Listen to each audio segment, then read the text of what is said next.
Olá, turma, tudo bem? Vamos falar agora, turma, da aplicação da lei penal no tempo, tá?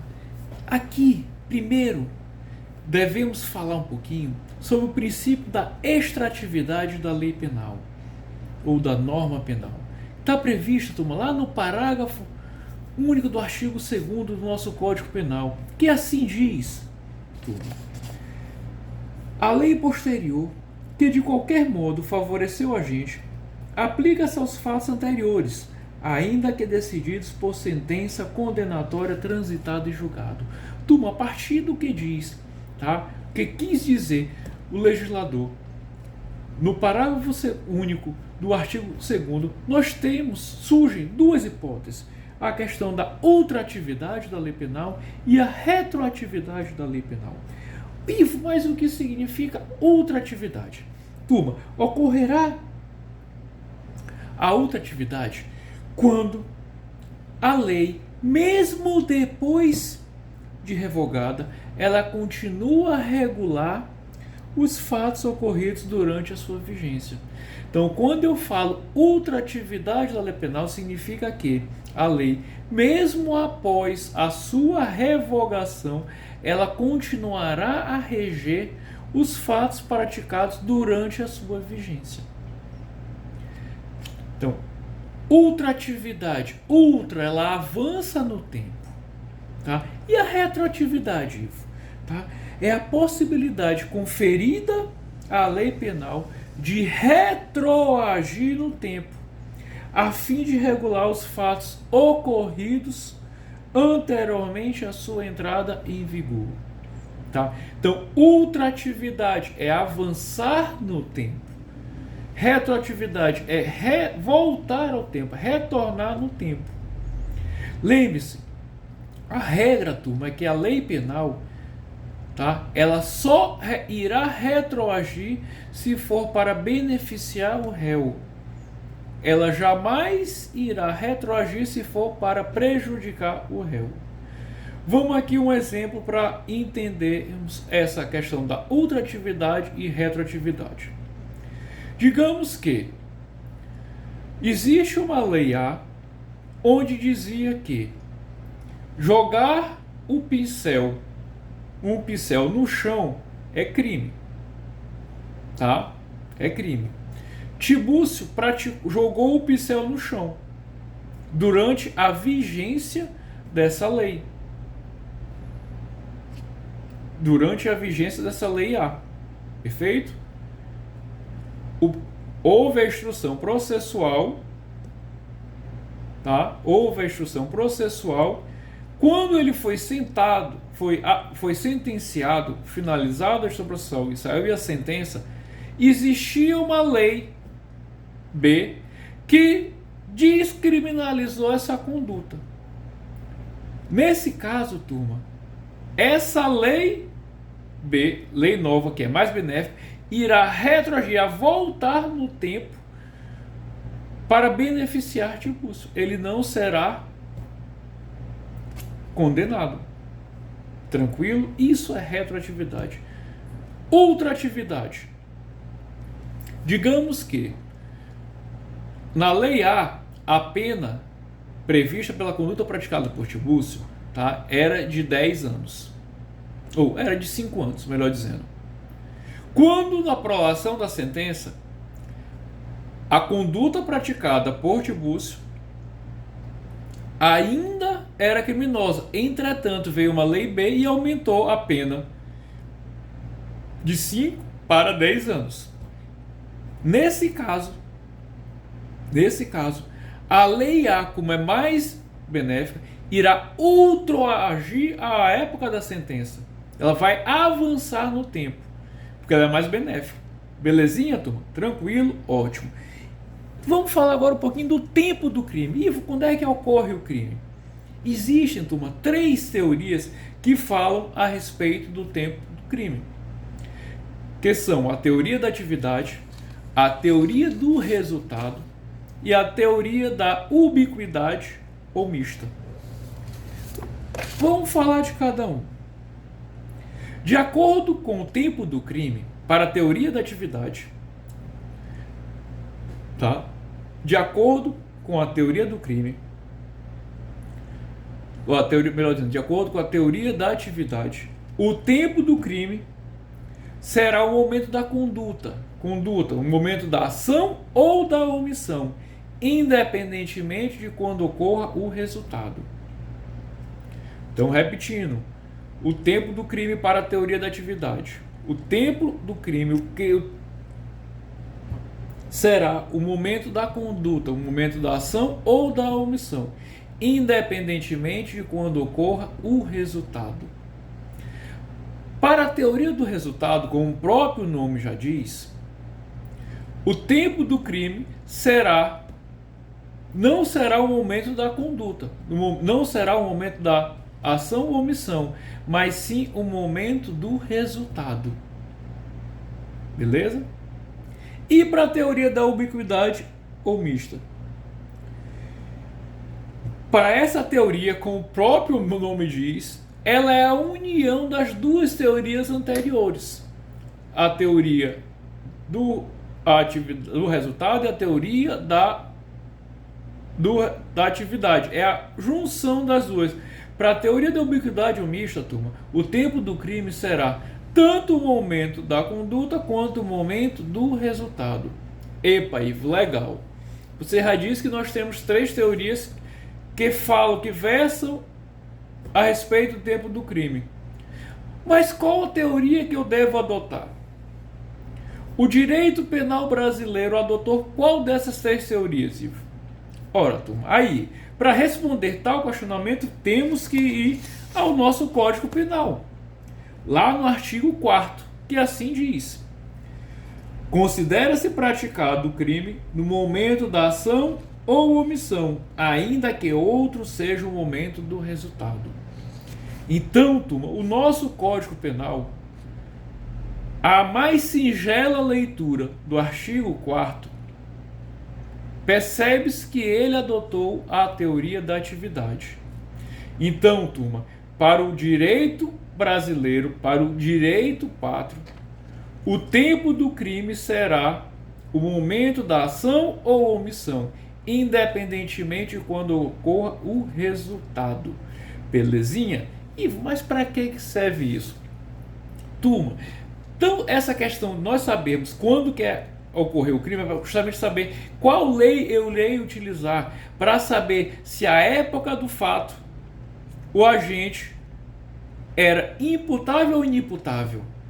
É para isso que serve o tempo do crime, turma. Para eu saber a legislação que eu deverei utilizar. Se a época que ele praticou a conduta, ele era menor, se ele era imputável ou inimputável, se ele tinha capacidade para responder pelos atos praticados. Se a época do crime, a lei em vigor definia a conduta como crime, ou se era uma conduta atípica. Para isso que temos que saber, turma, tá? Quando que ocorreu o crime. Belezinha? Tranquilo? Ótimo. Turma, vamos falar um pouquinho agora, tá? Do que nós chamamos norma penal excepcional e norma penal temporária. Ivo, excepcional e temporária são sinônimos? Não, turma, aqui é uma grande diferença. Vamos lá. Primeiro, vamos conceitar o que vem a ser norma excepcional.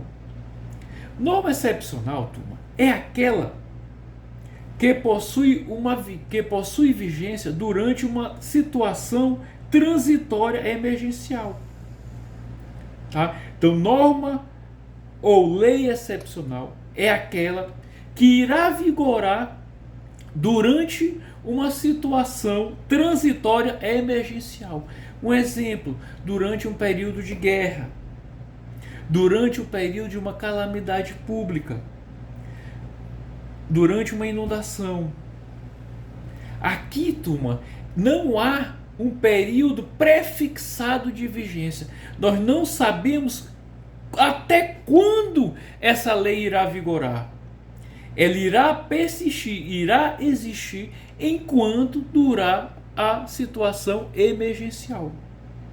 Diferentemente da lei ou da norma temporária. Porque Na lei temporária, ou na norma temporária, nós já sabemos o período que ela irá viger. A própria lei já estipula a data de validade dela. Na própria lei, quando editada, já diz: irá vigorar até tal dia. Um exemplo, turma, tá?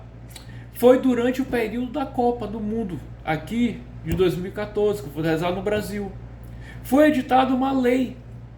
Essa lei, tá? Ela vigorou durante a Copa. Finalizou a Copa, a lei automaticamente deixou de existir. Automaticamente ela foi revogada, ela é autorrevogada. Beleza?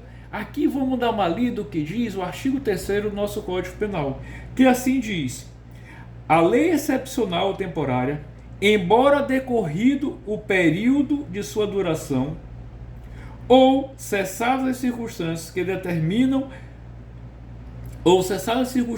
determinam, aplica-se ao fato praticado durante a sua vigência. Ivo, o que significa isso aí?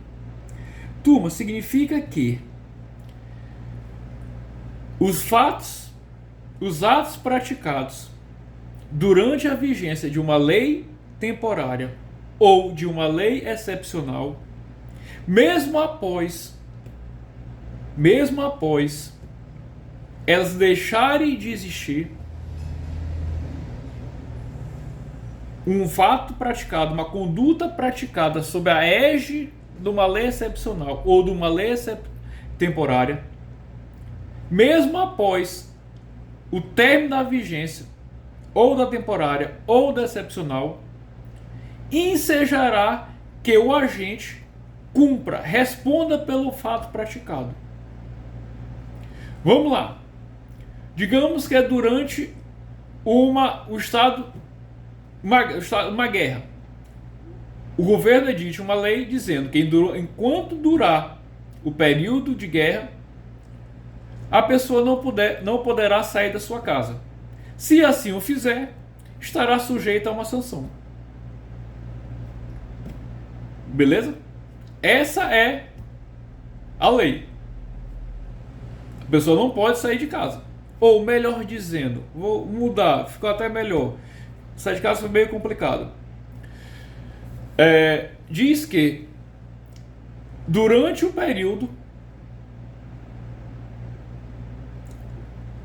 período de guerra, a pessoa não poderá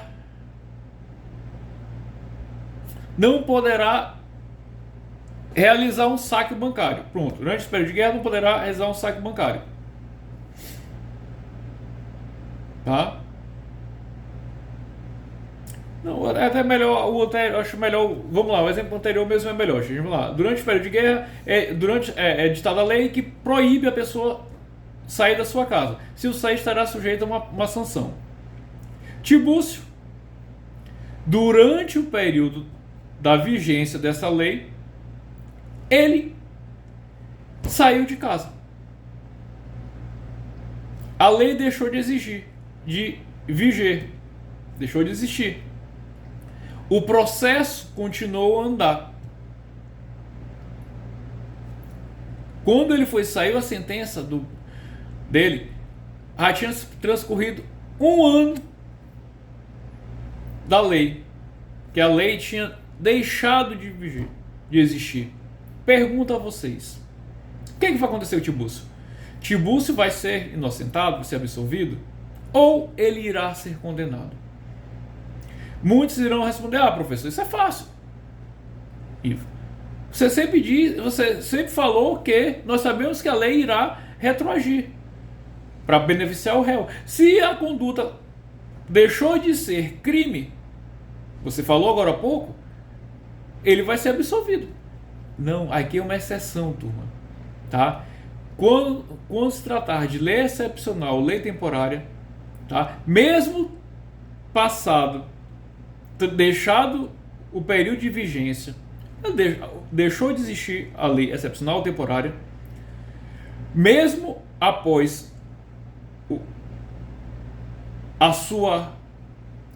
decretar a sua existência, o fim da sua existência, da sua vigência, o autor que praticou um fato, o agente que praticou um ato durante a vigência dele, deverá responder. É isso que dizer o parágrafo 3º, ou o artigo 3º do nosso Código Penal. Belezinha? Aqui, turma, outro detalhe que nós devemos falar sobre a novatio legis. O que é novatio legis? Nova lei. Temos três hipóteses. A novatio legis, ou melhor dizendo, duas hipóteses. A novatio legis in melius e a novatio legis in pejus. Ivo, que vem a ser novatio legis in melius, Ivo? Gente, in melius significa o quê? A melhor. Então, quando uma nova lei, tá? Uma nova lei. Quando a nova lei vier a beneficiar o réu, que é a novatio legis in melius, tá? Ela poderá retroagir para beneficiar o réu. Tá? Então, vamos lá. Vimos lá o princípio da retroatividade da lei penal mais benéfica. Toda vez que a lei penal vier a beneficiar o réu, ele irá retroagir. Aqui uma novatio legis, uma nova lei, tá? Se ela vier a favorecer o réu, aí in melius, ela poderá retroagir, voltar no tempo, alcançar um fato praticado antes da sua vigência. A novatio legis in melius, ou in pejus, que é para prejudicar, não irá retroagir, não poderá voltar no tempo. Por quê? Porque ela prejudica o réu. Tá? É uma nova lei maléfica, ou uma lex gravior. Beleza, turma? Então vamos, lembre lá. Novatio legis, uma nova lei. Pode ser in melius ou in pejus. A novatio legis in melius, ou uma nova lei benéfica, ou lex meteor, tá? Ela vai melhorar a situação do réu, então ela poderá retroagir, atingir fatos praticados anteriormente da sua vigência.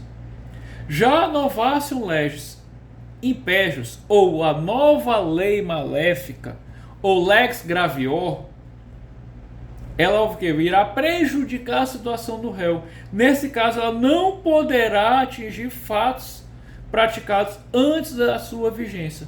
Ela só irá atingir fatos praticados da sua vigência para frente. Tranquilo, turma? Belezinha? Tranquilo? Tá jóia? Algum questionamento? Aqui, turma, vamos fazer uma pequena observação. A novatio legis in pejus e os crimes continuados e permanentes. Aqui iremos aplicar o que preceitua a súmula 711 do STF, que assim diz: a lei penal mais grave aplica-se ao crime continuado ou ao crime permanente se a sua vigência é anterior à cessação da continuidade ou da permanência. Epa, Ivo, complicou. Você acabou de dizer, se a lei penal beneficiar, ou a novatio legis in pejus, que é uma lei nova benéfica, ou uma lex meteor, ela deverá retroagir no tempo, deverei utilizá-la sempre que for favorecer o réu. Tu está me dizendo agora que o STF editou uma súmula 711 que em caso de crime continuado ou um crime permanente, eu irei utilizar a lei que estiver vigendo, estiver em vigor no término da continuidade ou permanência, mesmo ela sendo mais grave. Sim, turma. Aqui é uma exceção dos crimes quando nós tivermos crime continuado, gente. Ele inicia a prática de um crime, tá? inicia a conduta e com o tempo essa conduta irá permanecer. O cidadão entrou num terminal de ônibus e começou a assaltar todos os usuários ali. Crime continuado. Crime permanente, um exemplo, sequestro. Tiburcio sequestrou Chiquinha hoje, tá? Estava em vigor que a lei, a pena do sequestro era de 1 ano. Daqui a 1 ano, a polícia estoura o cativeiro, liberta Chiquinha, só que naquela época não estava, tá em vigor uma nova lei, onde a pena do crime de sequestro passou de 1 para 10 anos. Eu vou utilizar qual? Se eu fosse utilizar a regra geral, tá? Eu ia utilizar a data da sentença, eu ia retroagir, tá? A data, melhor dizendo, a data da sentença, a sentença lá, ela ia ultraagir, ia voltar no tempo para a data da conduta. Lá do tempo, quando ele iniciou o sequestro, que era mais benéfico, mas aqui não. No caso de crime continuado permanente, eu irei utilizar a lei que estiver em vigor quando a cessação da continuidade ou da permanência, mesmo que essa pena, essa lei seja mais gravosa, mesmo que seja uma novatio legis impégius. Beleza, turma? Tranquilo? Belezinha? Ótimo. Vamos falar agora, turma, de abolition crimes. Ivo, que é abolition crimes? Turma, é a abolição do crime, tá? É o dizer que determinada conduta não é mais crime, tá? É eu falar que determinada conduta deixou de ser crime. Ela está prevista lá no artigo 2º do nosso Código Penal, no caput do artigo 2º, que assim diz: ninguém pode ser punido por fato que lei posterior deixa de considerar crime, cessando em virtude dela a execução e os efeitos penais da sentença condenatória. Então, repetindo o que diz o artigo 2º: ninguém pode ser punido por fato que a lei posterior deixa de considerar crime, cessando em virtude dela a execução e os efeitos da sentença, os efeitos penais da sentença condenatória. Turma, aqui cabe uma observação. Vai cessar tão somente os efeitos penais, mas, entretanto, os efeitos civis da sentença penal condenatória irão prevalecer. Um exemplo: digamos que Tiburcio praticou um crime, foi imputada a ele uma pena privativa de liberdade e que ele indenizasse a família da vítima em R$10 mil, exemplo hipotético. Veio uma lei posterior dizendo que a conduta outrora praticada por Tiburcio deixou de ser crime, descriminalizou aquela conduta. Em razão disso, vai encerrar os efeitos penais da sentença penal condenatória. Entretanto, os efeitos civis, questão da indenização, irá permanecer. Tranquilo? Aqui, turma, é interessante nós também falarmos, tá, que o abolition crimes, a abolição do crime, é uma causa extintiva da punibilidade, gente, que está previsto lá no artigo 107, inciso 3º do nosso Código Penal. Tranquilo? Belezinha? Ótimo. Ivo, vamos falar agora, turma, o que vem abolition crimes temporales. Abolition crimes temporales. Ou, uma maneira mais singela, tá, é a suspensão da tipicidade. Ivo, o que é isso aí? Turma, ocorre, tá, quando a aplicação de determinado tipo penal encontra-se temporariamente suspensa, não permitindo, em razão disso, a punição do agente que pratica o comportamento típico previsto na norma penal. é uma suspensão. A conduta não deixa de ser criminosa.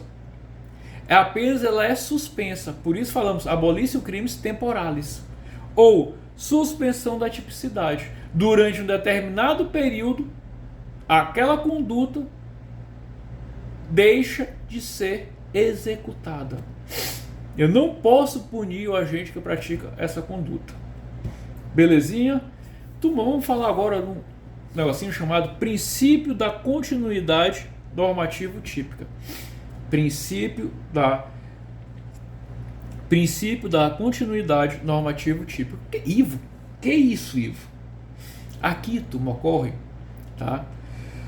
Nas hipóteses em que um determinado tipo penal incriminador ele é expressamente revogado.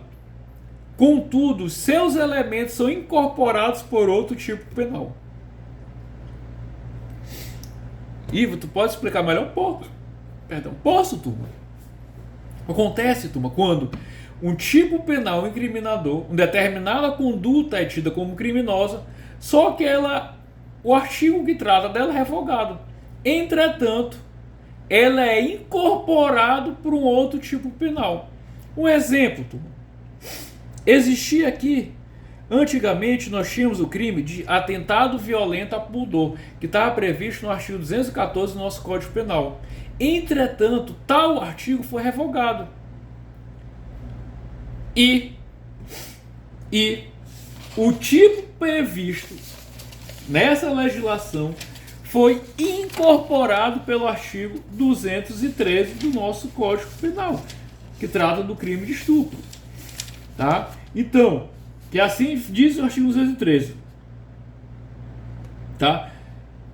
Constranger alguém mediante violência ou grave ameaça a ter conjunção carnal ou a praticar ou permitir com que ele pratique outro ato libidinoso. Então, o crime de atentado violento ao pudor foi revogado. Entretanto, os elementos que o compunham migraram para o crime do artigo 213, para o crime de estupro. Belezinha, turma? Tranquilo? Alguma dúvida? Tranquilo? Vamos lá. Sucessão. Vamos falar agora de sucessão de leis no tempo. Sucessão de leis do tempo. Turma, aqui o que significa isso, Ivo? Aqui, turma, diz respeito ao surgimento de leis que vão se sucedendo desde a prática do fato pelo agente até o efetivo cumprimento da sentença. Então, sucessão de leis no tempo significa, turma, tá, que é o surgimento, tá, de leis que vão se sucedendo desde a prática da conduta até o cumprimento efetivo da sentença, da pena. Aqui, turma, não vai importar a quantidade de leis que existam.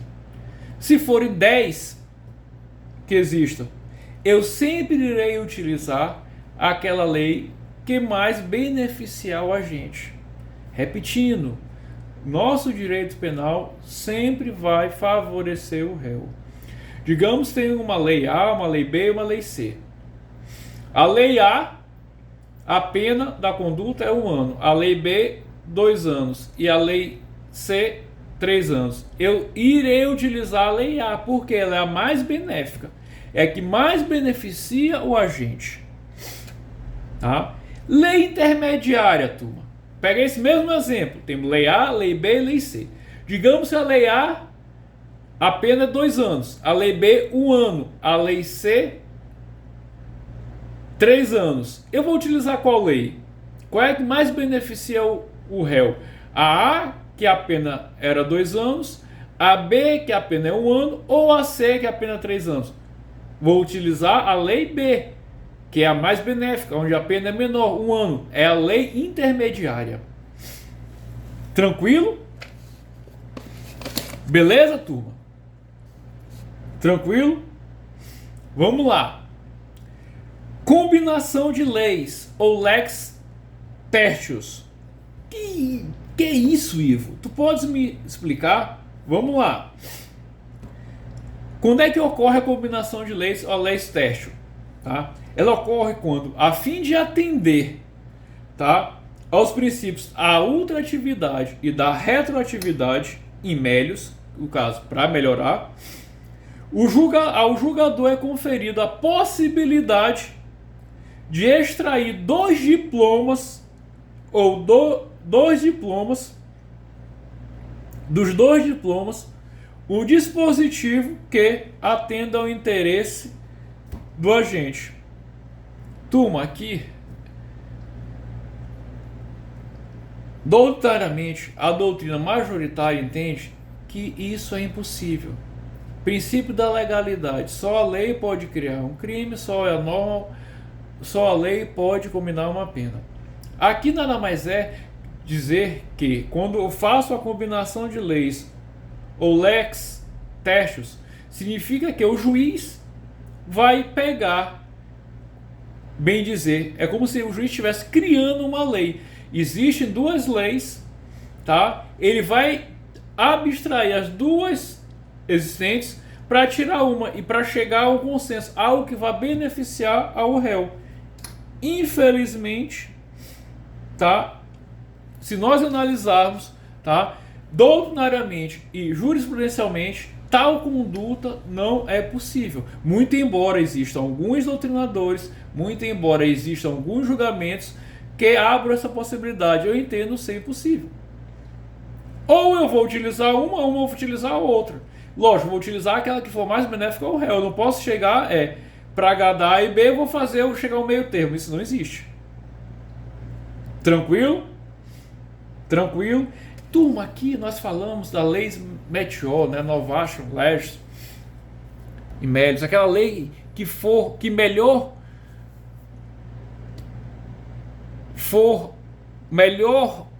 aquela que mais favorece ao réu. Ivo, quem que tem competência para eu aplicar a lei melhor? Quem que vai aplicar? Vai dizer qual lei eu devo aplicar? Gente, vamos lá. Se não tiver ocorrido trânsito em julgado, o que é trânsito em julgado, turma? Se ainda for possível algum recurso, caberá ao juiz da vara, onde o processo está tramitando, ou ao tribunal que cabe julgar o recurso, analisar se eu devo utilizar a lei mais favorável ou não. Se já houver ocorrido trânsito em julgado, se não cabe mais nenhum recurso, caberá nesse caso ao juiz da vara das execuções analisar a aplicação da lei mais benéfica, da lei Lex Meteor. Isso é o que diz a súmula 611 do STF do nosso. Tranquilo, gente? Belezinha? Tranquilo? Algum questionamento? Turma, isso foi um apanhado geral da aplicação da lei penal no tempo. Lembrando, o nosso Código Penal adotou, de acordo com o que preceitua o artigo 4º do CP, a teoria da atividade. Considera-se praticado o crime no momento da ação ou omissão, independentemente de quando ocorra o resultado. Belezinha, turma? Maravilha? Um abraço, até a próxima, turma!